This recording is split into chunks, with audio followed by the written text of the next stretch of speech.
welcome to episode 4 of Beginning Fabrication. Hello. Alright, so just going to go over a couple of little things you can do with masking tape that isn't to do with painting. As you can see, it's kind of dark because it's before the sunrise. So I use masking tape when I can't see well, if it's too dark, for marking things out. So we'll just pretend we needed to do 100mm line in here for whatever reason. I can hardly even see my own mark. So there's my line. Now to follow that line with a grinder, which is along there, it's pretty hard, and especially once it starts throwing sparks, you've got a lot of other things you're looking at, so it makes it easy to go off the line. So one way you can solve that is just to mask off beside your line, so cold the tape isn't sticking. So there's that. So you've now got a nice, easy to see edge to cut against. But what I usually do is put the tape over the top of the line and then just remark it. Well, normally I'd put the tape down first and then do my mark out. Put the tape down in the vicinity of where it's going to be. Sometimes I'll just use 50mm tape instead of this 25, and then mark on the tape. Just move this over here. It's just a lot easier to see your line. So that's my first little masking tape use that isn't to do with painting. And I'll just get set up for the next one and I'll be back. Alright, this next little masking tape trick is just for measuring, in case you needed to remake a part or you need to measure something that's not a flat surface. So just for this example, I'm going to use this spoiler. You can get these magnetic flexible rulers. I think this came from a junk shop locally. So if you need to make a quarter panel or measure between swage lines, you can stick this on and measure it like that. But the way I normally measure things that aren't flat is just, doesn't matter if you over tape, just make sure you press the tape into any of the shapes that are going to be relevant, so that it doesn't bridge across or give you a false measurement. So push it all in. So that's all sitting on there nice and flat. So now I just mark where it starts. Then there's a radius here, so I just want to mark the center of the radius. Mark the top of this fold. Then I've got two more radiuses, so I'll get the center of this one that goes inwards. And then the top of this outward radius, which is about there. Again, these radius measurements are just a guide. I'll go backwards and forwards. Not that I'm making this, but it's just an example. But the job, whatever job I'm making, I'll check as each fold or bend gets put in. I'll double check it on the job, and then just mark where it finishes. And then just give yourself a mark so that you know which end's what. So obviously this is the top of the spoiler, so I'm just going to write top, and that'll be the only actual reference that I need. So I can peel that off, and I'll just turn this around again. Such quality camera work. And so now I can just lay my tape out from that last measurement, last marking I suppose I should call it.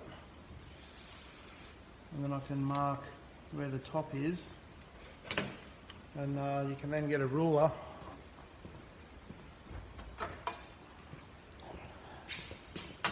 In this case it's my magnetic one, which I can't even see the numbers on because it's so dirty. Line that up, and then you know that if you wanted to make a rear spoiler out of steel for a Tirana out of one piece, it needs to be 385 millimeters long, and that incorporates all the fold. The main fold is here. I'll just crank this down a little bit. Oh, what's happening? So there's my top marking, so that's where it starts, and then that's the center of the first radius, and then that's the main peak of the spoiler, and then there was two more. That radius was an inward radius, and that was an outward radius, and then that's where it finished. So even though it's a curvy, complicated shape to try and measure with a ruler or a tape measure, just a bit of masking tape makes it a lot easier. And you can use this for any shape thing. You know, if you need to find out the exact diameter of a pipe or a drum or whatever you happen to be doing, this technique I find really useful, and I use it a lot because I make a lot of full panels and patch panels and that sort of stuff, and it's just nice to know, you know, pretty much to the millimetre where my folds or bends need to be. So hope that's of some use to you. If not, too bad. Hello. I'm just about to start another little job, and the job itself isn't really what I want to show you. There's just a couple little things inside this job that I thought might be handy. So the job is this Tirana. It's a UC, and I've got to convert it into an LX, which I've done a few times to these cars before. So I'll just hold this out. You can see the radiator support panel is different to the LX, so I need to basically make new sides for the engine bay, because the LX has a longer side on the engine bay, and also where the guard bolts to the body is different along the top, and that's the part that we're gonna work on. So you can see, let me put it down, there's a gap all the way along, and then there's like a step up at the back where it touches. So this gap all the way along here needs to be gone. So we'll just come out here, and I've got a crappy front cut. Now, even though this is really rusty, I can still use this for my template. So I'm going to use my masking tape trick so I can get the length and also mark out where all these holes are.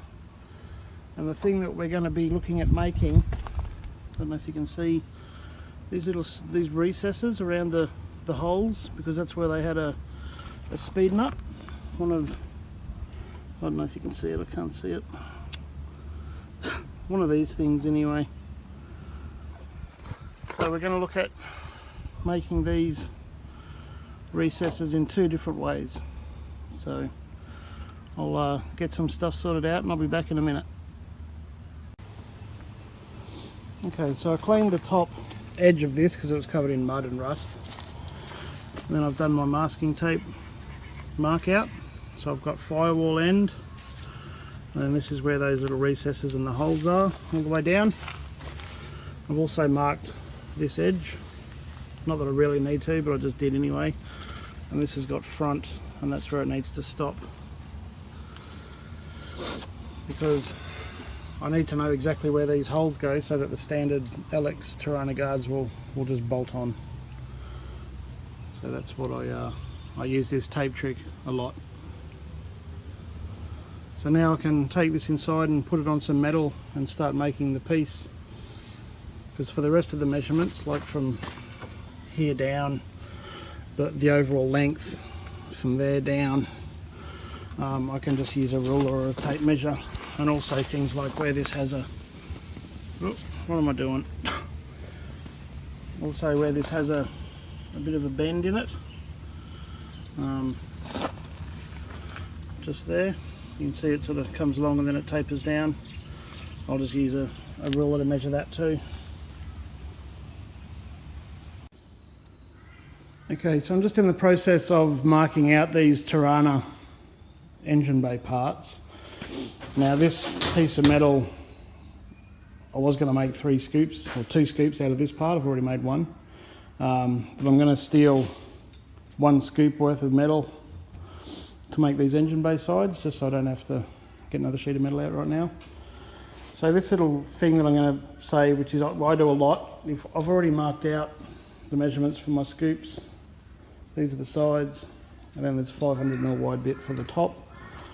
So these 2 new marks are the ones that I want for marking out the second side of this engine bay, because I'm making them both at the same time because it's quicker.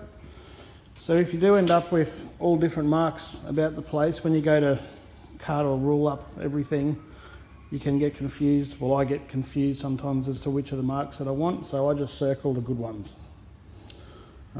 I used to just cross out the ones that I didn't want, but I just found circling them for me worked easier because it just made them more obvious. So that's just another little thing that I do when I need to. Alright, so my basic marking out is done now. So I've got obviously the piece that'll be the face that the guard sits on. And it's going to be 300mm deep. And then later on I'll cut the inner wheel well part out. And then I've got the other one marked out with the guard face here. So the next thing I'll do, just with an automatic punch, is just mark out the center of these holes. That didn't work very well. Having a Monday, even though it's Tuesday.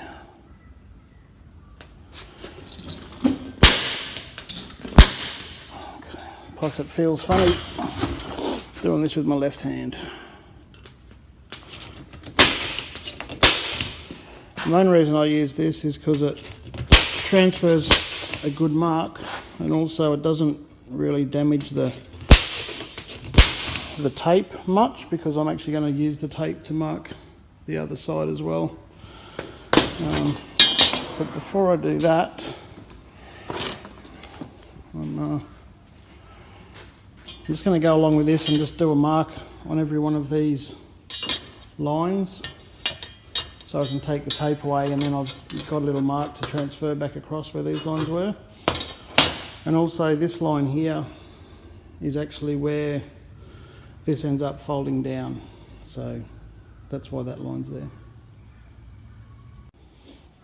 Alright, so I've finished marking out everything that I need to mark out before I cut this. I don't know if you can just see the little dot. That's from the center punch, so that's where my holes are going to go.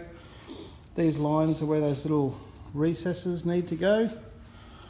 And so basically this side's that way, and then I've transferred all the measurements, mirror image, over to this side. So this side's got the same little dots and everything now as well. So the next job will be to cut it out. So I'm going to cut it out, cut both pieces out at once, cut the whole thing out in one piece, and then deburr that, and then come through and cut it up the middle. So I just find it easier to do it that way than to cut it off separately. I don't know why, it's just how I like it. So now I just need to measure how much drop is on this where this part tapers down. So I'm just going to use a long ruler along the top to replicate the straight line through here, and then just use another ruler to measure the gap. I'm going to call that 35mm. So now I can mark that out, but beforehand we're going to make these little indents, so that's what we'll do now. So now we're at the bead roller. I just did a couple of little test passes to make sure I was happy with how small this step is, because it doesn't need to be a deep step at all. So now that's sorted out, we can do the do the actual job.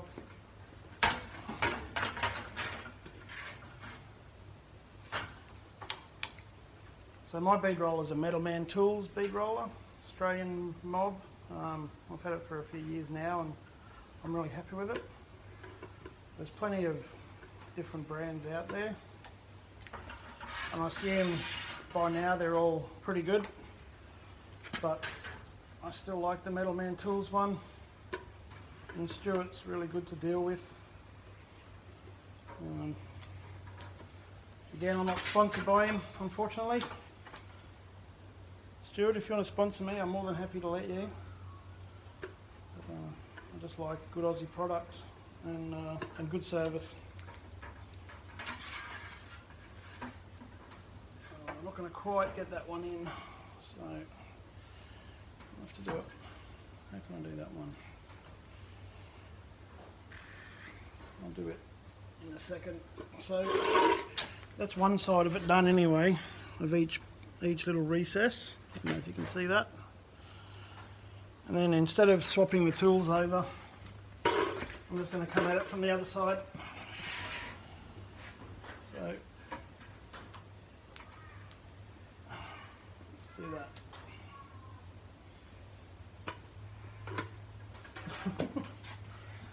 Probably reverse the engine would help, the motor I should say.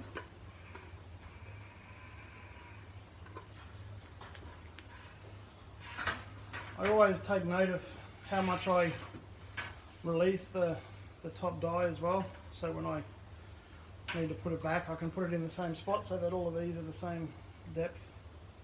You could just back it out, but I find it easier to just loosen it off.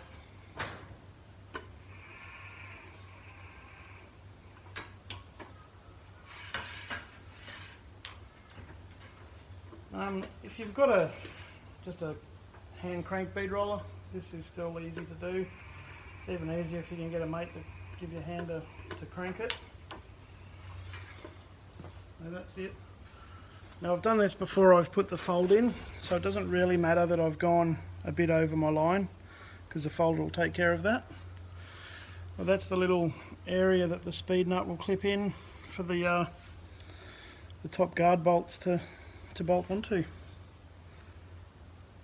And I'll show you another way you can do the same job just using a vise and a hammer.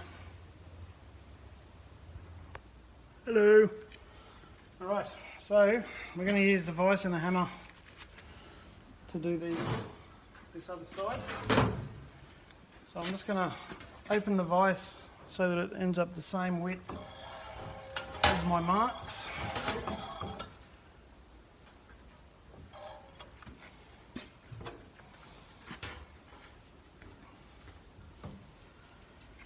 And then we're literally just going to tap it down into the jaws of the vise.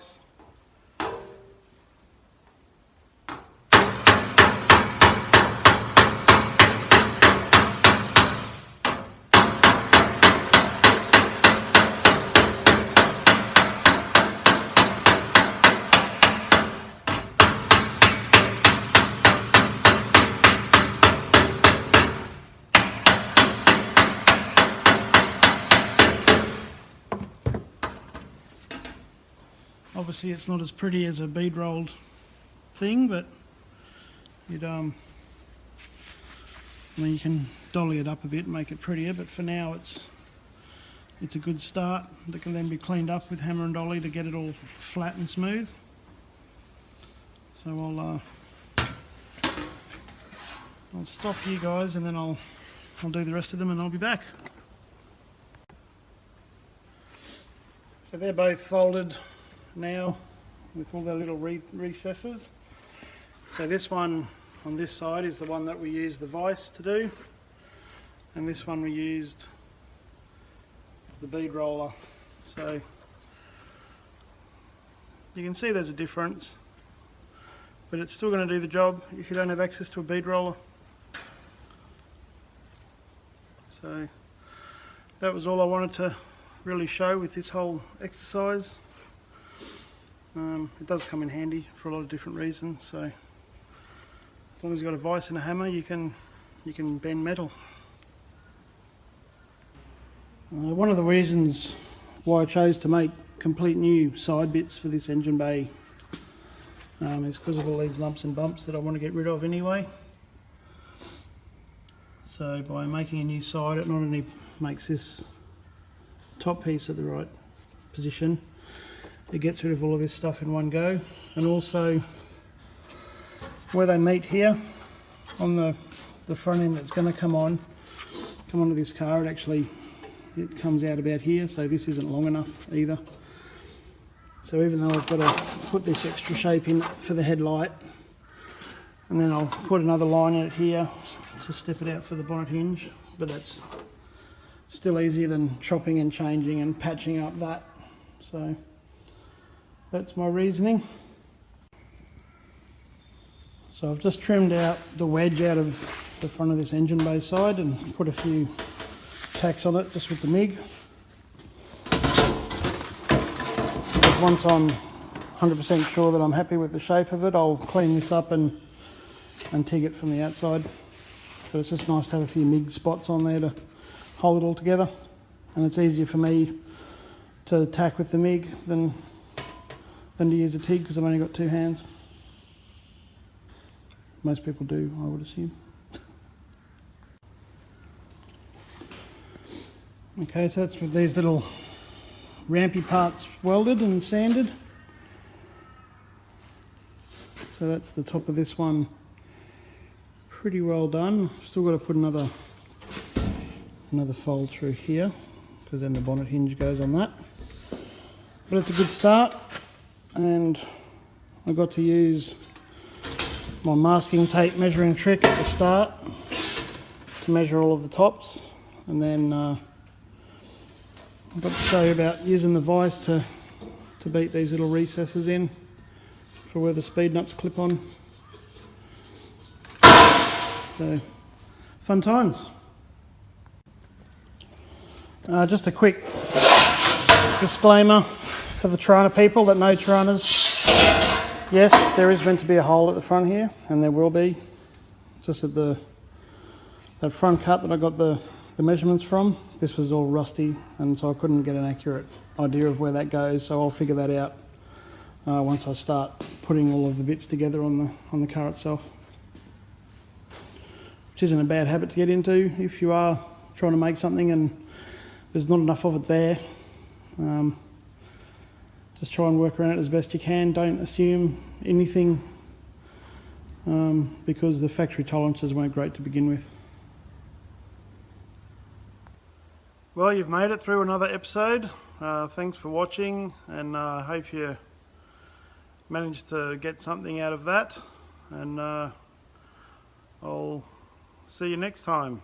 Cheers, bye.